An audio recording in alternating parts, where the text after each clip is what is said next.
We have the Atlanta Falcons taking on the Philadelphia Eagles in Philadelphia. This is your Week 2 2024 prediction and preview video. Hit subscribe if you're new. Also hit the like button. Let's start off with the Philadelphia Eagles because they are the home team and they're coming off a tough win last week. They defeated the Green Bay Packers 34-29 in Brazil. And I know that they are very happy to be headed back home in the States because they don't have to deal with bad turf conditions. Last week, the Green Bay Packers and the Philadelphia Eagles were dealing with a lot of turf problems early on in the game. Saquon Barkley had a career day last week with the Eagles. He had 24 carries with 109 rushing yards, 2 rushing touchdowns. He also had a receiving touchdown as well. The key to victory for the offense is for Jalen Hurts to take care of the football. He had 2 interceptions that made you scratch your head, and the Eagles still won the game. That's a credit to their defense and credit to the playmakers on the offensive end. Last season, we saw Jalen Hurts deal with a lot of turnover problems. You don't want to see that this season. So Jalen Hurts has to go out there, take the big shot still. He had some big plays to A.J. Brown last week, but tailed down on some of those throws up the seam. And most of those interceptions that he dealt with last season were because of bad play calling. Kellen Moore called a very good game last week, in my opinion. So just go out there, take what the defense gives you, and ride off of Saquon Barkley and get Jalen Hurts in the rushing department as well. Jalen Hurts had 13 carries for 33 rushing yards last week. The defense was all over him. And you're going against a tough Atlanta Falcons defense as well. So you want to go out there and take advantage of some of the weaker things that they have going on with their defense. Last week, they struggled to stop the run in the second half of the Steelers. On the day, they did a very good job of taking care of the run game with Najee Harris and Justin Fields. Just towards the end, they were gassed because their offense was giving up a lot of turnovers as well. But when I look at the Eagles, you can go out there and try to control the line of scrimmage. That is how they win football games. Even dating back to when they had Carson Wentz as their starting quarterback, they wanted to run the football, work off of play action. You now have Kellen Moore. He used a lot of motion last week against the Green Bay Packers. It helped Jalen Hurts see the field more. And as the game progressed, he got even more comfortable in that offense. But you have to go out there and use Saquon Barkley as much as possible. I can really see A.J. Brown and Devontae Smith going out there and having a good game as well, especially with A.J. Brown. A.J. Brown last week had 5 catches for 119 receiving yards, 1 receiving touchdown. He had a big play that was a double move on Jair Alexander, and that's the play that went for the 67-yard touchdown. Devontae Smith is just smooth, is a solid, very good route runner, very good hands. He has 7 catches for 84 yards last week as well. If those 2 receivers can't go out there and replicate the success that they had last week, the Philadelphia Eagles have Dallas Goedert as well. Don't sleep on him. He's a top receiving tight end in the NFL when he's fully healthy. So the Eagles, from tackle to tackle, they have a strong offensive line that took care of business last week. You have a quarterback that is a top quarterback in the NFL when he's able to take care of the football, and he's a major rushing threat, and you have weapons all around. So the Philadelphia Eagles should be good in this game on the offensive end. We weren't really worried about the Philadelphia Eagles offense with the personnel because of the players that they have. We were just worried about Kellen Moore and how he looked throughout this entire season. And it was one game, but last week he coached his butt off. Now let's talk about the defense for the Philadelphia Eagles. They went out there and they had a good game as well. Zach Bond was all over the field. He had 2 sacks, 11 solo tackles, and a tackle for loss. Look out for Zach Bond in this game. This is a guy that's benefiting a lot because of the pass rush that the Philadelphia Eagles have with those 2 big defensive tackles in Jordan Davis and Jalen Carter. They did a very good job of putting pressure on Jordan Love last week. I'm also looking at Bryce Huff as well. Now, Bryce Huff, I've said this in the past, I'm going to say it again. He's more so of a third down pass rusher. Doesn't mean that he can't stay on the field in first and second down, but when it's third and deep, that is when he can go out there and put a lot of pressure on Kirk Cousins.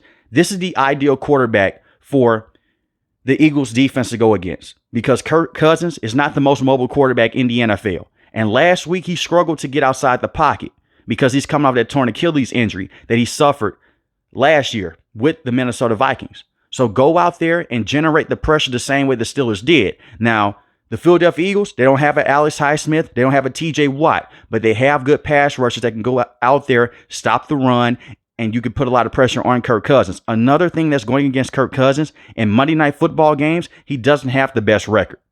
You could say there was a team around him in the past. That is true. But at the same time, you put a lot of pressure on Kirk Cousins, you're going to see what happened last week be more consistent when he had those 2 interceptions against the Steelers. I think that you turn up the defensive tenacity with the Eagles in this game. You stop the run, you watch out for Kyle Pitts, and you press up on Drake London. Now, Drake London is a very good wide receiver, and Kyle Pitts has very good potential at the tight end spot. He's still really unproven. His rookie season, he did have over 1,000 receiving yards, and he did have a receiving touchdown last week.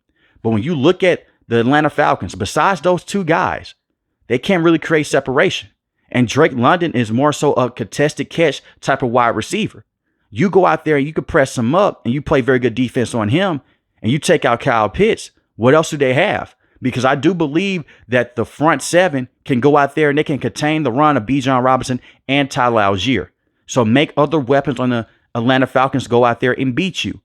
Make Ray McCloud and Darnell Mooney prove that they can go out there and they can stretch the field. The thing is this with the Eagles as well.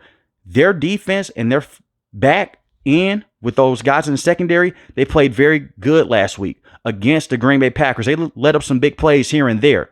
But compared to last season, they took a complete 180. And like I mentioned before, it's just one game. But you build off of that consistency. Quinyon Mitchell is a first-round pick for a reason. He had a good game last week. I like Kelee Ringo as well at the cornerback position. You have C.J. Gardner-Johnson. We know that he is an interception monster on the back end as well. And you obviously have Darius Slay, who is the number 1 cornerback. They're dealing with some injuries in that secondary. Realistically, guys like Kelee Ringo and Quinyon Mitchell should not be getting the snaps they're getting right now because those are supposed to be going to guys like James Bradberry, who did struggle last season, but he's dealing with an injury for the next month or so. And you also look at Isaiah Rodgers as well. He is questionable to play in this game. But besides that, the secondary, they did very well with those young guys because of the pass rush they were able to get, and they did very good on their own as well. When I look at the linebackers, you did not have Devin White last week. You really didn't need him. Nakobe Dean and Zach Bond went out there and they had great games against Jordan Love and the Green Bay Packers. And they did a very good job of stopping the run early on against the Packers. But in the second half, Josh Jacobs started to get them a lot of problems. So just go out there and pay attention to that because Bijan Robinson can go out there and he can really dictate this game in the second half if the defense is tired. Let's talk about the Atlanta Falcons. Last week was a terrible week. It was a terrible debut for Kirk Cousins and the Falcons as a whole. They got dominated by the Steelers, 18-10. They lost to a team that did not score an offensive touchdown. All of the Steelers' points came away from field goals. Their defense played well.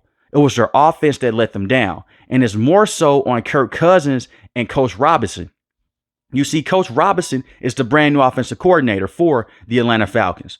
Majority of the plays they ran last week were either in shotgun or pistol. Kirk Cousins has had some of his best seasons and some of his best moments from being under center. Not in shotgun, not in pistol. The pistol formation is what really did them in. That's those interceptions started to come out, and that's when Kirk Cousins wasn't as comfortable. Now, you can say that Kirk Cousins is not 100% healthy because he's still recovering from that torn Achilles that he suffered last season. I don't really agree with that. I think that Zach Robinson went out there and he did not know that TJ Watt and Alex Highsmith could go out there and dictate the game the way that they did. I would like to see Kirk Cousins be more under center in this game and work off of play action and do some play action bootlegs. Kirk Cousins is not the fastest quarterback in the NFL, and I do believe that he's lost some speed since he has suffered that torn Achilles. But Kirk Cousins can still go out there and spin the football. He showed a lot of good moments last week, like the receiving touchdown to Kyle Pitts. He has some juice in him. You can work off of Bijan Robinson and Tyler Algier, but Kirk Cousins has to step up in this game. It's the reason why you paid him all this money for the next 3 years. So I want to see more consistency from Drake London and Kyle Pitts in this game against the Philadelphia Eagles. It is going to be tough, but Drake London is a good wide receiver. You have to get him more targets and you have to get him involved. Ray McCloud was the leading wide receiver last week. He had 4 catches for 52 yards. That should not be the case. No disrespect to Ray McCloud. He's a good, solid wide receiver. But Drake London and Kyle Pitts, those guys are supposed to go out there and dictate the game. Ray McCloud also had the most targets last week as well. Drake London had just 3 targets. And I do worry about that because you're going against a tougher secondary with the Philadelphia Eagles, with Darius Slay standing right across from you. So he has to go out there and step up. Kyle Pitts did have the receiving touchdown. You just want to see more from him besides just getting a receiving touchdown and just disappearing in the second half. You just want to see the wide receiver step up. I'm also looking at Darnell Mooney as well. Because even though the Eagles defense played very solid last week, in my opinion, and they were going against a top quarterback in Jordan Love and they forced him to throw an interception, they gave up some big plays. And I can see them giving up some big plays as well to a guy like Kyle Pitts, especially if he's running up the seams, or a guy like Darnell Mooney. Darnell Mooney is a speed wide receiver, while Drake London is a guy that's more so underneath, but he can also beat you over the top as well. Lean off the run game with Tyler Algier and Bijan Robinson and give Tyler Algier more carries. Tyler Algier only had 3 carries last week for 21 yards. Bijan Robinson got majority of the load, and that's fine because he's a first-round pick. I understand it's a first-round pick bias. He's more explosive than Tyler Algier, but Tyler Algier can go out there and still be a game changer for you.